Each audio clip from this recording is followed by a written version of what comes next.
ጤና ይስጥልኝ። እንዴት ሰንብታችኋል? ከርማችሁልኛል? ይዤላችሁ ወደ መጣሁት አጠር ያለ ሀሳብ ስገባ የአብዛኞቻችን ችግር የሆነውን ነገር ነው የማነሳው። እሱም አድማጭ የመሆን ችግር ነው። በብዛት የሚታዩብን እንደ ባህል ይሁን እንደምን አላውቅም አድማጭ የሚሆን ችግር አለብን እና ይህ ችግር ታዲያ የሚስተካከል የሚሻሻል በልምምድ የሚጠፋ ነው። ያንንም በራሴ ሞክሬ አውቃለሁ። እኔ የሆነ ጊዜ ላይ የሆነ እድሜም ሊሆን ይችላል አይታወቅም፣ ብቻ የእውቀትም ማነስ እንደዛም ደግሞ የችግሩም ተጠቂ ሆኜ ጎበዝ የሆንኩ ምርጥ የሆንኩ አድማጭ አልነበርኩም። አሁን ላይ ግን ማንም ሰው ምንም አይነት ነገር ቁጭ ብሎ ቢነግረኝ መደመጥ ከሆነ የፈለገው እስከ መጨረሻው የመስማት የማዳመጥ ብቃቱ አለኝ እና እጅግ በጣም የምወደው ደስ የሚለኝ ከማንነትሽ ውስጥ ገለጩ ብባል ናኒ ምን ጥሩ ነገር አላት ቢባል ሰዎች ሲያወሯት በቆንጆ መልክ ማድመጥ ትችላለች ብዬ ልመልስላችሁላ እችላለሁ። ደስም የሚል ነገር ስለሆነ ማለት ነው። እና የማድመጥ ችግር እጅግ በጣም ጥሩ ያልሆነ ነው። ያ ደግሞ ራሳችንን ብቻ ሳይሆን የሚጎዳን የሚያወራንን ጓደኞቻችንን በዙሪያችን ያሉ ሰዎችን ለማንም ለምንም ተመራጭ አይደለም ጥሩ አድማጭ አለመሆን። ይህ ታዲያ ለራሳችንም ህይወት ቢሆን ለስኬታችን፣ ለስራችን፣ ለጓደኝነታችን፣ ለማህበራዊ ህይወታችን፣ ለምንቀስመው ትምህርት፣ ለምንወስደው ለምንይዛቸው ነገሮች ራሱ ምርጥ አድማጭ አለመሆን ፈተናው ለራስም መዘዙ ለራስም ስለሆነ ማለት ነው።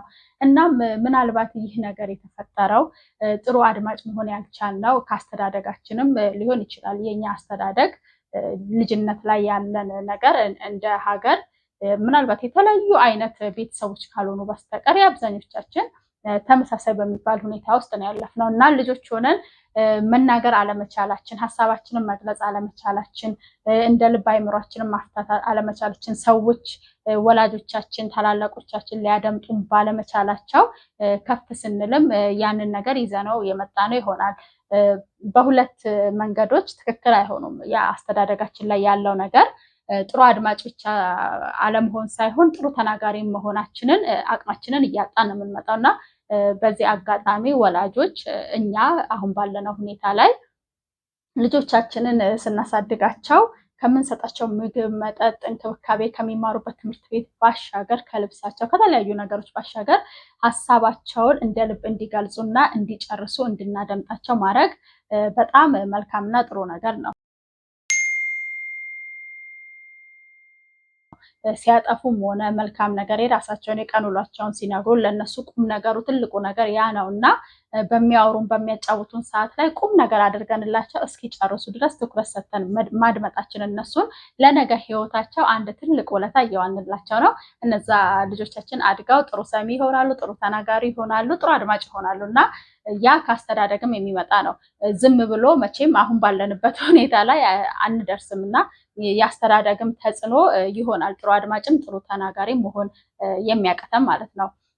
ስለዚህ ጥሩ አድማጭ ለመሆን የተለያዩ የሚረዱ መንገዶች አሉ። እራሳችንን በዛ ሁኔታ ውስጥ እያለማመድን ከመጣን ያንን ነገር ማድረግ ከቻልን ብቃቱን ማግኘታችንና የዛ ነገር ተጠቃሚ መሆናችን ስለማይቀር ማለት ነው። ታዲያ ከነዚህም ውስጥ የሚረዱ የተወሰኑ ሀሳቦችን አቀርብላችኋለሁ። እናንተም ይህንን ቪዲዮ ላይክ ማድረጋችሁን እንደዛውም ቤተሰቦች ያልሆናችሁ ሰዎች ሰብስክራይብ በማድረግ ቤተሰቦቼ እንድትሆኑልኝ ስል እጠይቃለሁኝ። ወደ ሀሳቡ ስገባ የመጀመሪያው በብዙ ትምህርቶችም ሲባሉም ሲነገሩም የሰማነውን ነገር ነው፣ ግን እዚህ ጋር ማንሳት ስላለብኝ አነሳዋለሁ። ትልቅ መፍትሄም ስለሆነ ከዘነጋነውም እንድናስታውሰው ማለት ነው።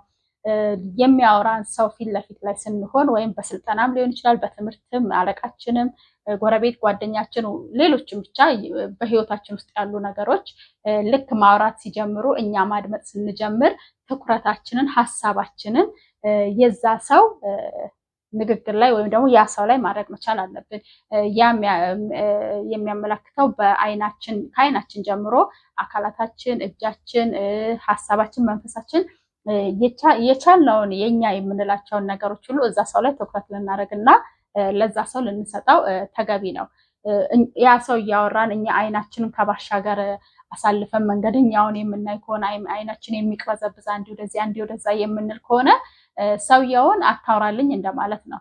ምናልባትም እኮ ወሬውን ፈልገነዋል፣ ግን እኛ ጥሩ የማድመጥ ችሎታ ስለሌለን ሁሌ ነገራችን ይንቀሳቀሳል። አይምሯችን ወደ ሌላ ሀሳብ ይበተናል። አካላታችን ይወራጫል። አንዳንድ ጊዜ እንደውም የሆነ ስራችንን እየሰራን ስራ እየተሰራ የምንወያያቸው የምናወራቸው አሉ። ግን ሰዎች በጣም እንድናደምጣቸው የፈለጉት ነገር ላይ ቢያንስ እያደረግን ያለነውን ነገር ተወት አድርገን ትኩረታችንን ለዛ ልንሰጥ ነው የሚገባው። ያንን ባለማወቅ ግን የሆነ ወረቀት እንትን እያልን እየበተንን የሆነ ነገር እያደረግን የሆነ ነገር እንደውም ሰውየውን ወደ ንዴት ውስጥና የመጣበትን ሀሳብ ትቶ ከኛ ጋር እንዲጋጩላ ግብዣ እናቀርብለታለን በዛ ድርጊታችን ማለት ነው። እና ጥሩ አድማጭ መሆን አንዱ መንገድ ትኩረታችንን፣ አይምሯችንን፣ አይናችንን፣ እንቅስቃሴያችንን ለዛ ለተናጋሪው ማድረግ ነው። እኛም ስናወራ መቼም እንድንደመጥ እንዲደረግልን የምንፈልገው እሱን ነው።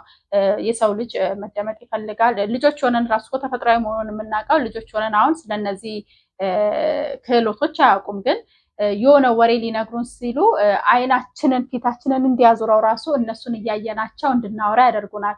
ስሚኝ ይህኝማ ምነግርሽን ምናምን ይሉናል ልጆች ማለት ነው። እና ይህ ስናድግ በውስጣችን በንዴት ስለምንይዘው ልጆች ደግሞ የዋ ስለሆኑ ስለሚገልጹ እየሰማሽኝ አይደለም፣ እየሰማኝ አይደለም፣ እያየህኝ አይደለም ይሉናል። እኛ ግን እንደዛ ሳንል ከስንት አንዴ ወይ ካልንም ወደ ክርክር ወደ ሌላ ከሀሳቡ ውጭ ወደሆነው ነገር ልንገባ እንችላለን። ግን ተፈጥሯዊ ነገር ነው። ሰዎች ሲያወሩ ጥሩ አድማጭ ለመሆን ትኩረታቸውን ያ ሰው ላይ ማድረጋቸውን በልጆቻችን ራሱ እናየዋለን፣ የምናያቸው ልምምዶች ስለሆኑ ማለት ነው።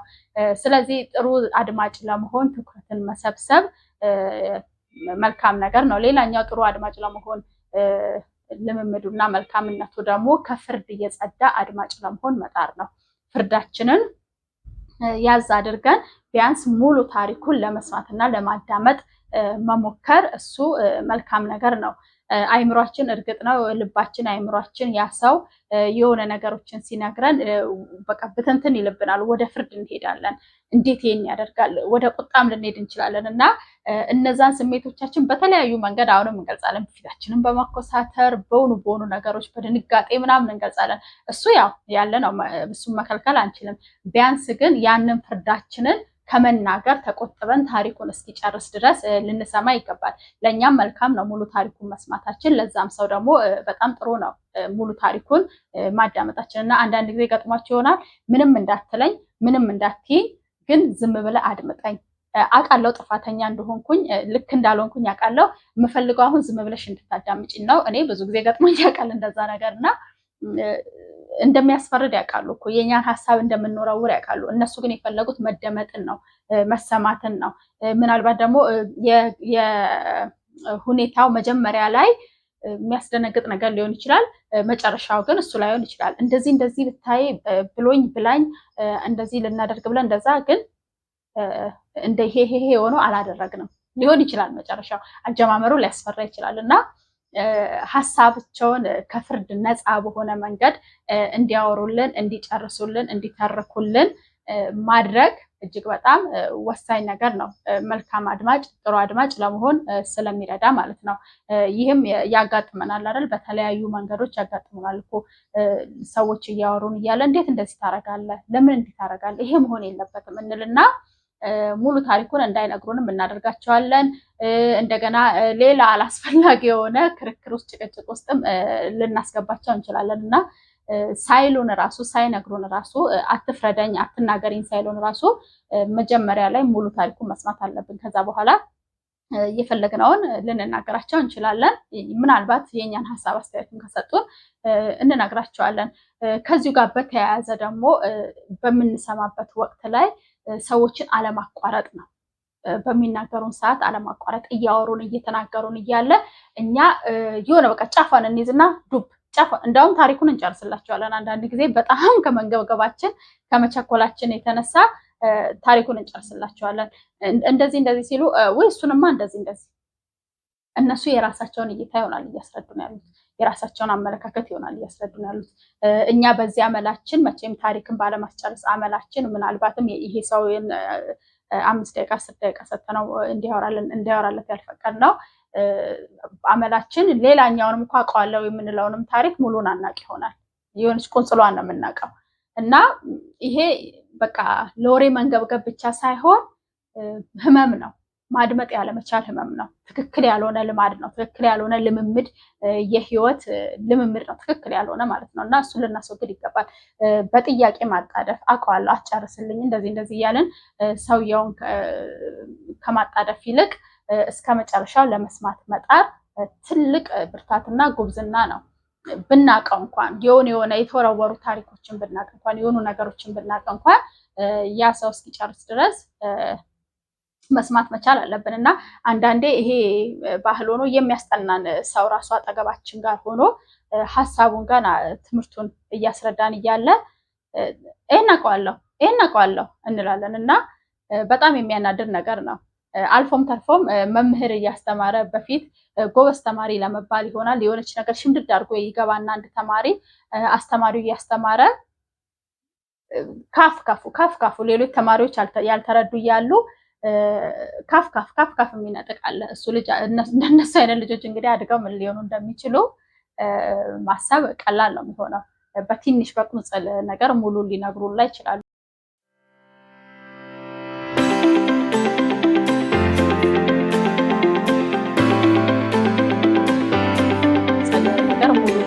ላይ ይችላሉ እና መጀመሪያም ላይ ለማንሳት እንደሞከርኩት የሆነ የሚያስጠናን የሚያስረዳን ሰው እሱንም አውቀዋለሁ እኛ የምናውቀው ምናልባት አንድ መንገድ ሊሆን ይችላል። ያ ሰው ደግሞ ሲያስረዳ ሌላ መንገድን ሊያሳየን ይችላል እና ጎበዝ ብልጥ የሆነ ሰው የሚያውቀውንም ነገር በሌላ እይታ ሊረዳ ስለሚችል አጭር በሆነ መንገድ ሊያውቅ ስለሚችል የምታውቁት ቢሆን እንኳን ሲያስጠኗችሁ ዝም በሉ እንባል ነበረ በፊት ማለት ነው እና ዝም ማለታችን ያ ከኛ የበሰለው መቼም የሚያስጠናን ከኛ የበሰለ ከኛ ምርጥ ጎበዝ ስለሆነ ነው እና እሱ ያየበትን ቀለል ያለ መንገድ ራሱ ሊያሳየን ሊያስተምረን ስለሚችል ዝም ብለን መስማታችን መልካም ነገር ነው።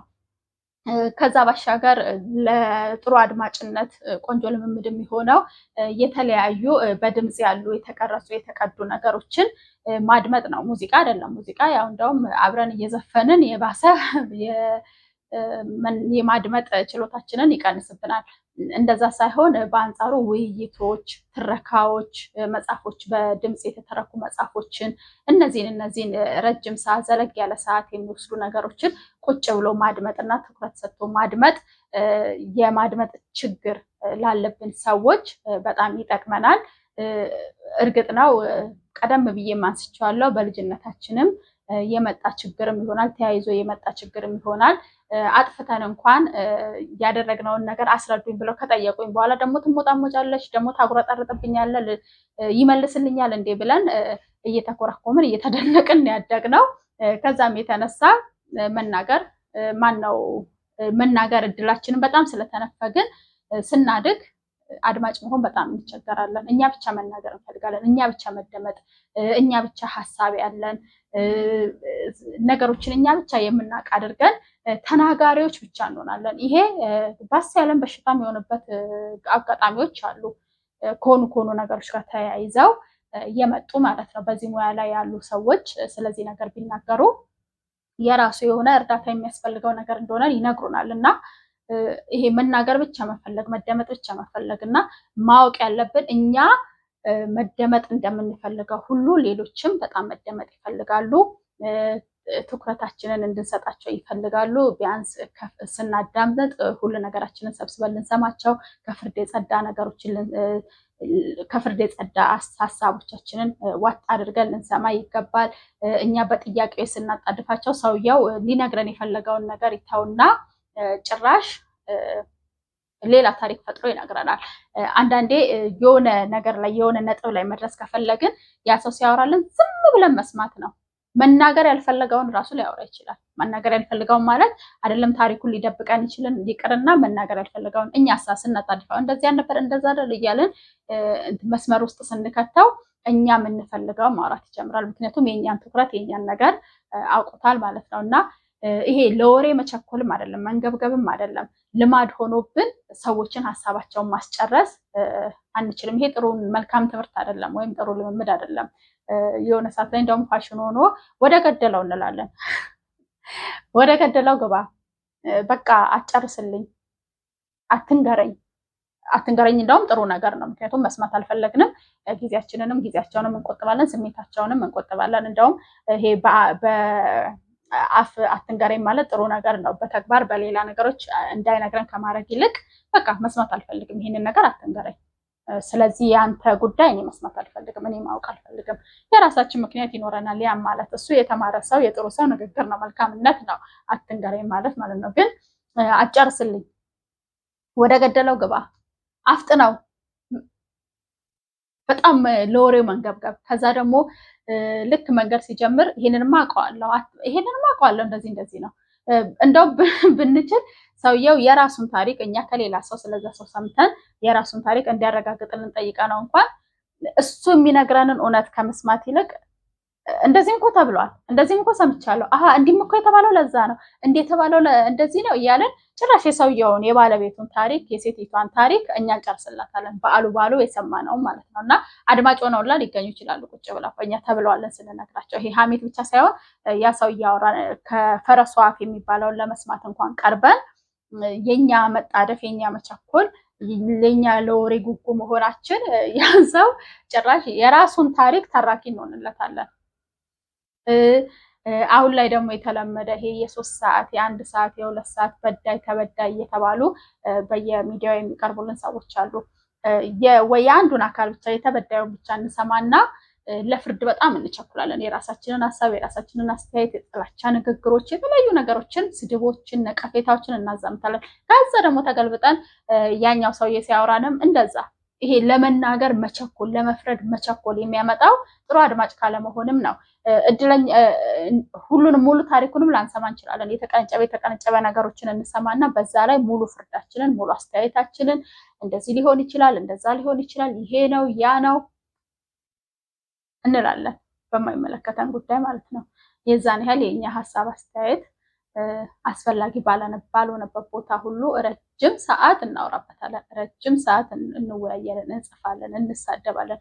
ይሄ መቼም ከባድ ነው። እንደዚህ ነው እንደዛ ነው ማለት አልችልም። ግን ጥሩ አድማጭ መሆን፣ ምርጥ አድማጭ መሆን ለስኬታችንም፣ ለስራ ቦታችን፣ ለወዳጅነታችን፣ ለጓደኝነታችን፣ ልጆችን ለማሳደግ በተለይ ደግሞ ልጆቻችንን ስናሳድግ በጥሩ መንገድ አንዱ የማሳደጊያ መንገዱ ልጆቻችንን ጥሩ አድማጭ መሆን ስንችል ነው። ጥሩ አድማጭ ልጆችን ከፈጠርን የተወሰነ ያህል የሀገር ችግር ራሱ ይቀረፋል። አድማጮች ወሳኝ ነገር ስላላቸው ማለት ነው። እና መሪ የሀገር መሪ ቢሆን እንኳን ያ ልጃችን መልካሙን በመመኘት የሀገር መሪ፣ ባለስልጣን፣ ሚኒስተር፣ ከንቲባ የተለያዩ ነገሮችን ቢሆን እንኳን ልጃችንን አድማጭ አድርገን ማሳደጋችን የህዝቡን ችግር፣ የህዝቡን ስሜት፣ የህዝቡን ሀሳብ፣ የህዝቡን አስተያየት እንዲያደምጥ በጣም ስለሚረዳ ወሳኝነት ነው። ምናልባት እናንተ እጅ ላይ ያለው ልጅ ነገ የሀገር መሪ ሊሆን ይችላል፣ ነገ ባለስልጣን ሊሆን ይችላል፣ የሆነ ነገር አስተዳደር ይሆናል፣ ሰራተኞችን ቀጥሮ የሚኖር ይሆናል። በብዙ መንገድ ግን አድማጭ መሆን መቻል አለበት እና ይጠቅማል፣ ለሀገርም ይጠቅማል ማለት ነው። አድማጭ ትውልድን ማፍራት ለሀገርም ይጠቅማል። እኛም የሚቀረፍ የሚስተካከል ነገር ስለሆነ በልምምድ ውስጥ እንደዚህ ነገሮችን በማድረግ ውስጥ ያንን ነገራችንን ልናዳብር ይገባል እና ሙሉ ታሪክን መስማት መቻል ደግሞ ትልቅ መታደል ነው እላለሁኝ። ከዛ ባሻገር መደመጥ እንደምንፈልገው ሁሉም ሰው አድማጭ ይፈልጋል። እኛም አድማጭ መሆን መቻል አለብን እና ይህንን ነው ማለት የምወደው። ለዛሬ ያስኩላችሁ ሀሳብ ይህንን ይመስላል። እናንተም በዚህ ዙሪያ የምትሰጡኝ ሀሳብ አስተያየት ካለ እንድትጽፉልኝ ስል ጠይቃለሁ። ይሄ ቪዲዮ መልካም ነው ጥሩ ነው ካላችሁ ለሌሎች ማጋራታችሁንም አትዘንጉ። ምክንያቱም በጣም ይረዳኛል፣ ሀሳቤ የተለያዩ ቦታዎች ላይ እንዲደርስ ያደርጋል፣ ቻናሌም እንዲታወቅልኝ ስለሚረዳ ይህንን ትብብራችሁን በጣም በአክብሮት እጠይቃለሁ። ለዛሬ ያስኩላችሁ ሀሳብ ይህንን ይመስላል። ፈጣሪ በነገራችሁ ላይ ሁሉ ይቅደም። ቸር ቆዩ።